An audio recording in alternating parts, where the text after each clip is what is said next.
Bonjour à tous, chers élèves de 3e année. Aujourd'hui, nous allons corriger un exercice de géométrie vectorielle. Il s'agit de deux droites et il nous faut calculer l'intersection. Habituellement, on aime égaliser les x, y et z quand on a des équations paramétriques. Or, ici, elles sont sous forme cartésienne. La première idée serait de transformer une des deux, c'est égal laquelle, en équation donc paramétrique. Donc, on égalise toute la ligne à un paramètre lambda. Et puis ensuite, on isole chaque ligne une variable, donc x, y et z. Donc attention, chaque ligne, on a bien sûr donc x et puis donc moins x égale à lambda, donc ça veut dire que x égale à moins lambda. Lambda est égal à y moins 3 sur 3, donc on multiplie par 3, on a donc 3 lambda, puis après on met un plus 3.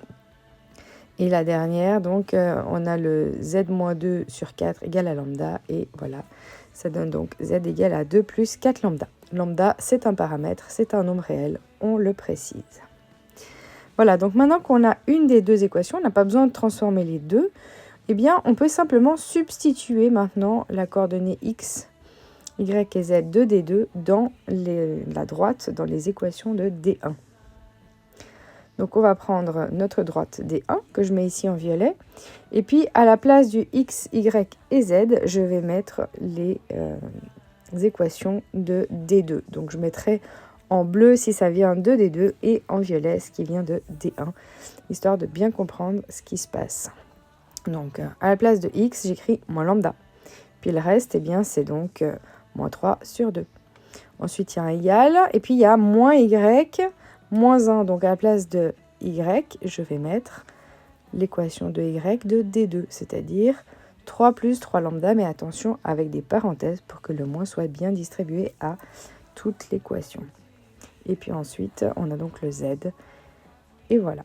Alors maintenant, il faut résoudre. Oui, mais comment, puisqu'on a deux égalités? Alors on en prend une à la fois, celle qu'on veut. Par exemple, je commence par la première égalité, et mon but, c'est de trouver lambda dans cette première égalité. On a une équation de degré 1.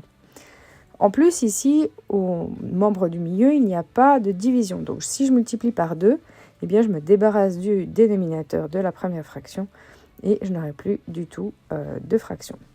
Donc, ça va aller très vite, mais attention à bien mettre des parenthèses. Et puis, celle qu'on avait, eh bien, on peut distribuer le moins directement. On continue à distribuer cette fois-ci le 2. Et puis après, on pourra regrouper tous nos lambdas d'un côté et toutes nos constantes de l'autre. Et donc finalement, on se retrouve avec 5 lambda à gauche et moins 5 comme constante à droite. Donc, on conclut que lambda égale à moins 1. Oui, mais voilà, il va falloir quand même utiliser la dernière équation. Donc, on va prendre maintenant deux termes qui utilisent donc un des deux termes étant le dernier terme, dernière fraction, et on va résoudre. J'ai choisi les deux termes du milieu et de la fin, puisqu'il n'y a pas de fraction dans le terme du milieu. Ainsi, cette fois-ci, je multiplie par 3 et je n'aurai plus de fraction. Et donc, maintenant, on va résoudre et on va voir si on trouve bien aussi lambda égale à moins 1. Si on ne trouve pas lambda égale à moins 1, on trouve par exemple n'importe quoi comme autre nombre, eh bien, ça veut dire qu'on n'aura pas d'intersection. Ici, on va avoir, encore une fois, lambda est égal à moins 1. Il y aura donc une intersection entre les deux droites. Pour trouver cette intersection, il suffit de substituer maintenant ce lambda égal à moins 1 dans la droite où il y a du lambda, c'est-à-dire dans la droite D2. Donc, on va simplement prendre notre droite D2 où il y a lambda que j'ai encadré en bleu tout en haut à droite et on va substituer pour trouver les valeurs de x, y et z. Ainsi, l'intersection entre D1 et D2, eh bien, c'est un point.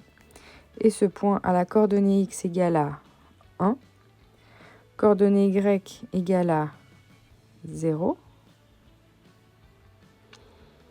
et coordonnée z égale à moins 2.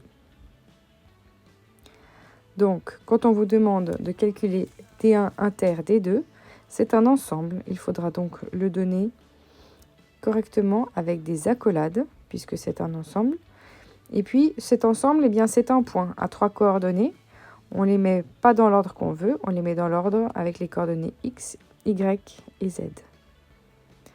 Donc voilà pour l'ensemble. Et comme il y a un point d'intersection, on peut répondre à la question B et dire que les droites sont donc sécantes.